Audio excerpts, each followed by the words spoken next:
Okay, so I had said that I was probably going to try to seek out Chips, but it turns out that the Boss Baby came into my life first. So, and this is yet another one of those movies that accomplishes the incredible feat of being under an hour and a half and still somehow feeling like an eternity. But before I go into why that is, the number of reasons that is, which aren't...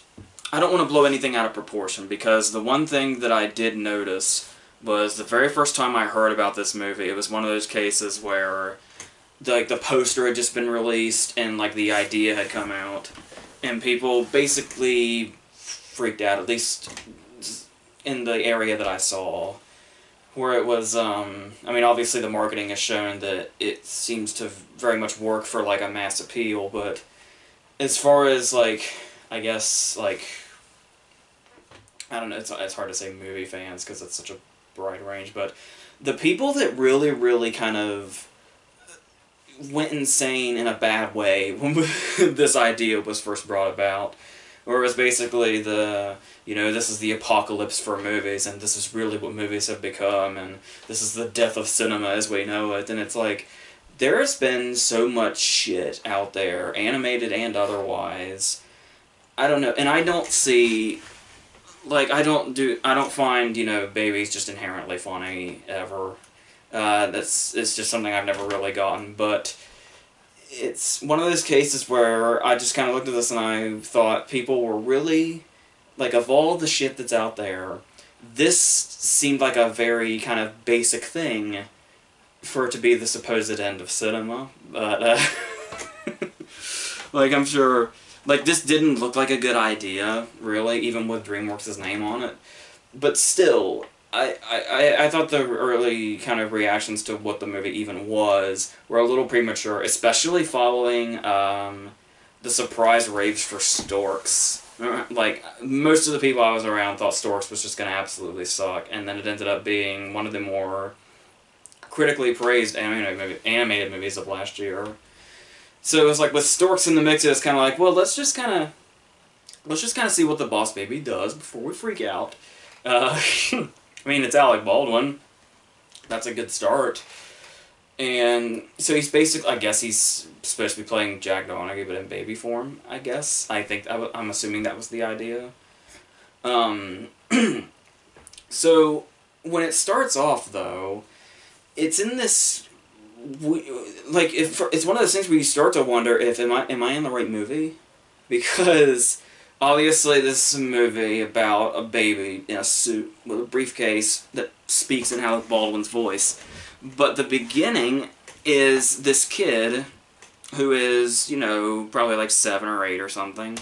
A big kid in this case, given the context. And he lives in this fantasy world. Like, at first I thought we were getting some weird origin story, but this is just his fantasies play out onto the screen, and this is basically how he lives his life, and how it shows how close he is to his parents and stuff like that. And he just has a Doug Funny-style world in his head that he lives in a lot of the time. I don't know if this kid needs to get something examined or what, but... Anyway, it turns out that this is who is going to be the baby's older brother. And we're actually introduced to him as if he's the main character, which he is. He's pretty much the main character, but still, when you kind of know what the movie's plot is going in, you're kind of thrown off for a second, because it really has this, for being a movie about a boss baby, this whole beginning is so out of left field, I guess, because it is so incredibly frantic. And it's kind of doing, like, remember the opening of Cloudy with a Chance of Meatballs? I think it's kind of trying to do that sort of frantic introductory thing. And really, it's one of those things where you just have to wonder, why is this movie about a boss baby feeling the need to go into these big, giant, imaginary worlds where he's like a deep-sea diver, or his parents are gorillas, or... And then there's this trippy shit where he's saying, you know, because there's 3 of them, and like triangles are the most unbreakable shape in the world or something, and we see this whole symbolism thing where like the Titanic wrecks into a triangle that they're inside, and it's really trying to be huge, and it's just like, are they trying to just really liven up a really bland idea? Because their whole boss baby idea is seems so far off from the first thing we're seeing. But it turns out, much like storks, they come from, like, a place that's really far away, I guess. And we get the whole where babies really come from thing, and yeah, there is a joke where he's basically explaining sex into his ear, and he just thinks that's gross and ridiculous.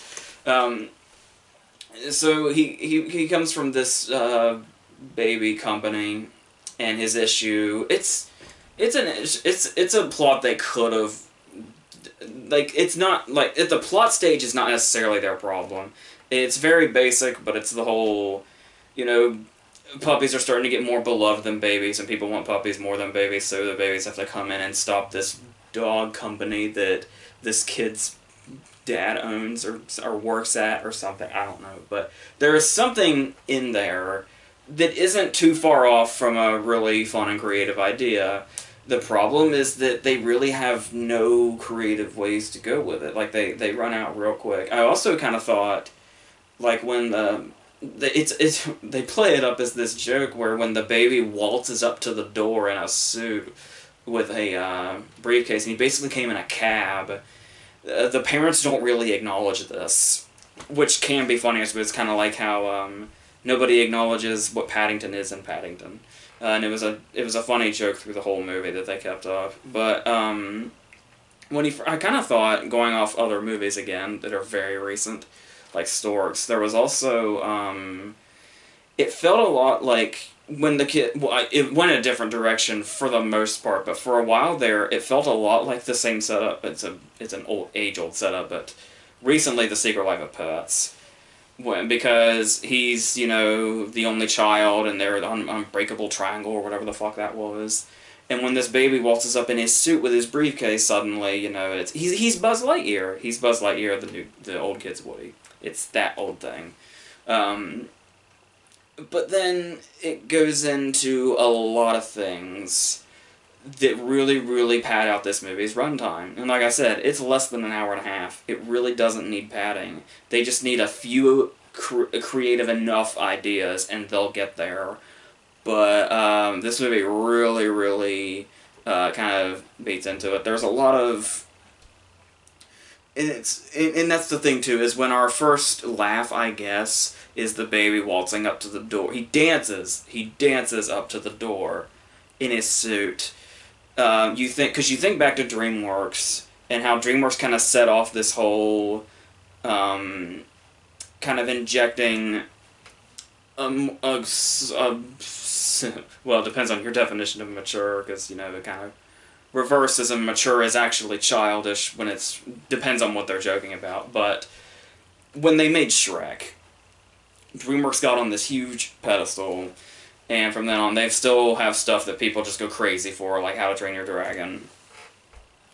So it's kind of what we've come to expect from them, where it's kind of like, okay, so it is a movie about a boss baby, and yeah, that is questionable. But it's like, if it's DreamWorks, maybe they can do something clever, like maybe the movie is smarter and more clever than it looks. So then when this baby dances up to the door like he's fucking Norm of the North in a suit, it was kind of like, we're not going to get the clever, are we? Like, you kind of get that sinking feeling. It's like you suddenly know where this whole thing is going. Apparently they're also under the idea that the sight of babies' asses is just inherently hilarious. Because we get a lot of that, and we linger on it enough to where it finally occurs to you, oh, I think this is supposed to be a big laugh moment. I mean, obviously the audience is, eating it up, but they're there for it, so...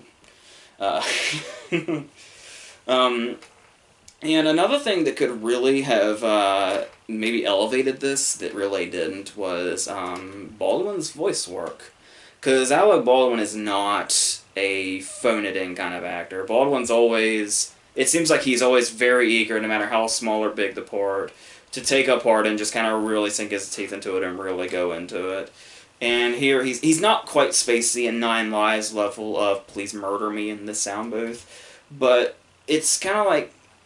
It's kind of the flattest he may have ever been, because there's really no real life in these lines, and it's not like... I mean, I know the joke is that it's a baby with Alec Baldwin's voice, so he shouldn't need to change it, but kind of maybe change it up in a way. I think that's a problem. Is his voice is too recognizable, and that's kind of all you're thinking about, and it becomes a one joke movie from beginning to end. Because it's kind of like when you watch Sing and you see Buster Moon, like you know that's McConaughey, but McConaughey's at least putting on like a voice and making a character out of his voice when he did it. And I think the joke here is just that it's a baby that sounds like Alec Baldwin.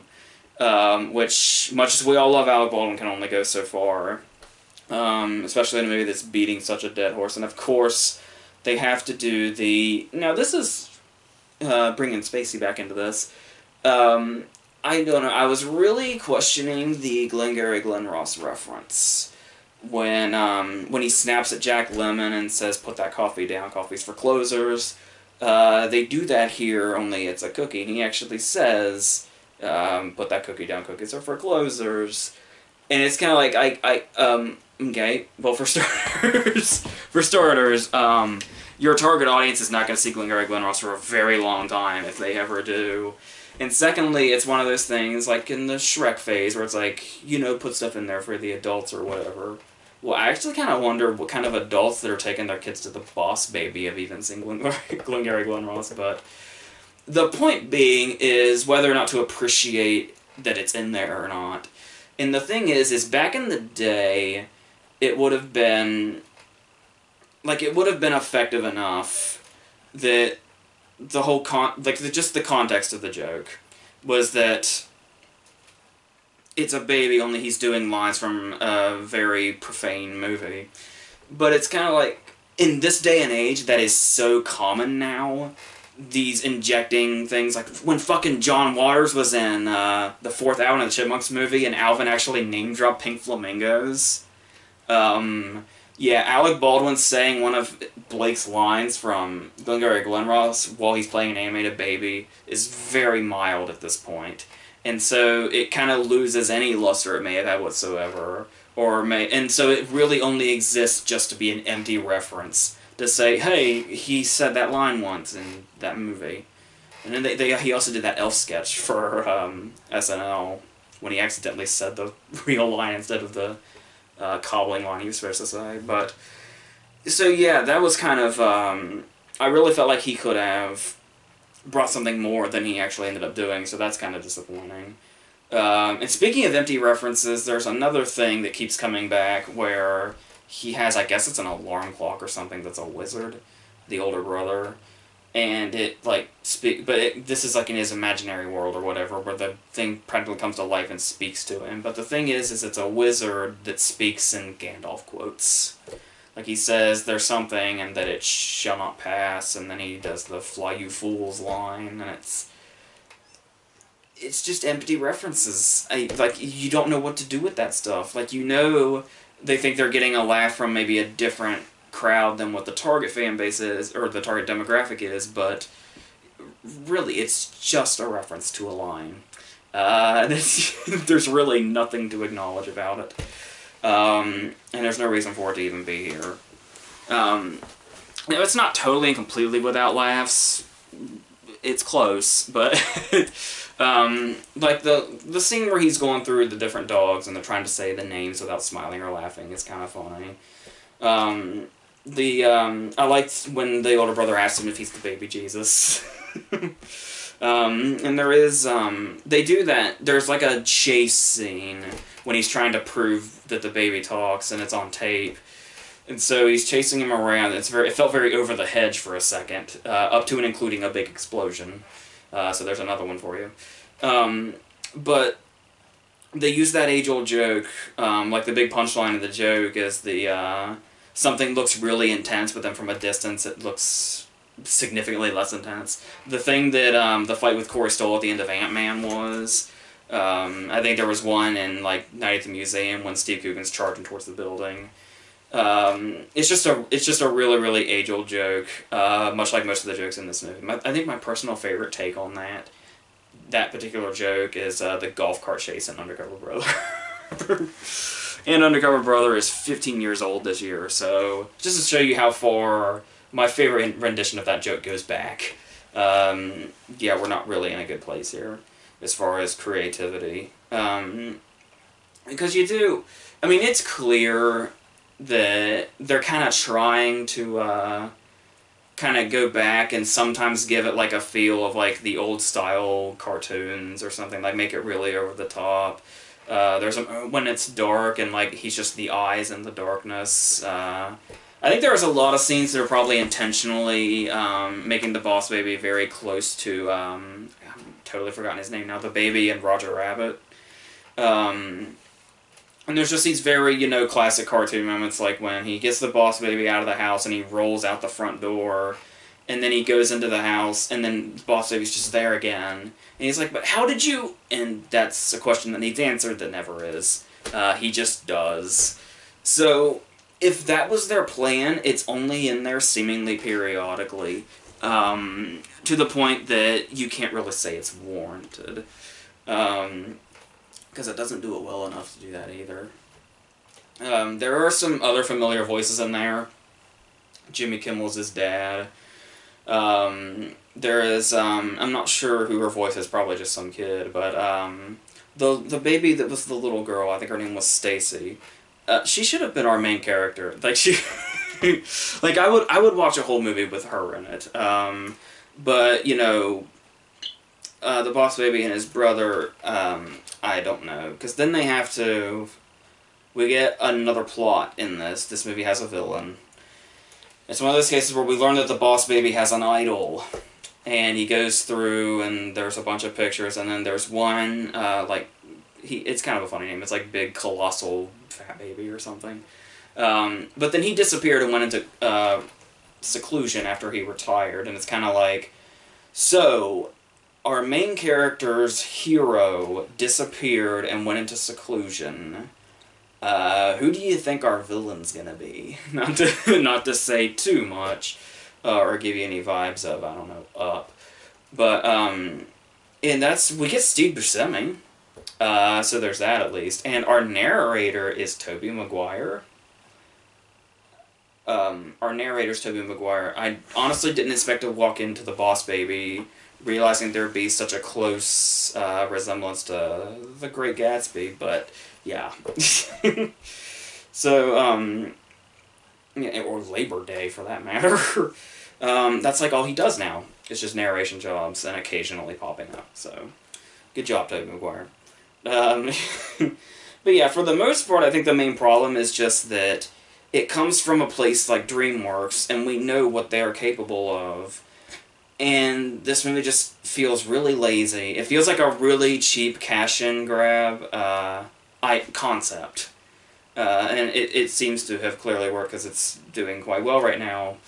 And they had him tied, like when I saw Beauty and the Beast, there was like a trailer that was just him saying, like, you could go to Beauty and the Beast, or you could go to The Boss Baby, or something like that. I don't remember.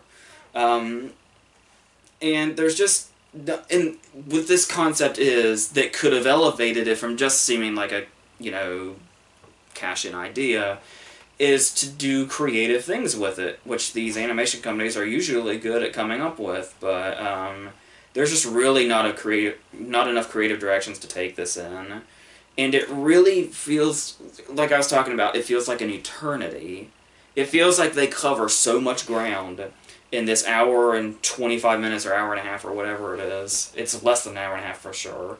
But the thing is that for starters, it feels like we're reaching a climax. I checked on my watch. There was still a half an hour left. And then it feels like we get to the big climax. And when the big climax is over, there's still 15 minutes left. Because in the middle we really get bad, because they have to go from, like, place to place, and we get that scene where they, like, fucking break up and shit. Where it's like, I'm mad at you, I wish you weren't born, and then they go their separate ways, but then they have to come back, they have to go to Las Vegas where Buscemi is, they have to stop him from whatever the fuck he's doing. He wants to create this puppy that lives forever so that people don't want babies anymore.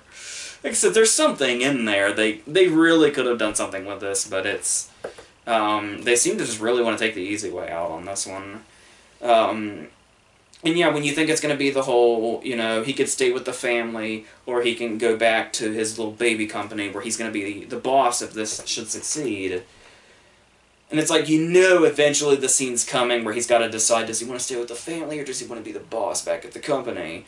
But we get this whole segment, like it's not, broken down or stretched out or anything. We get the whole portion of that after the movie's pretty much over. It feels like you're in there for an eternity. It really does. And that really, really does bring it down. But I mean, it's not like, there are movies that go on and on and on and on that are infuriating. It's not bad like that, like fucking Norm of the North was. It doesn't end in dancing. For an animated movie, that's a step up. Even Zootopia couldn't avoid that.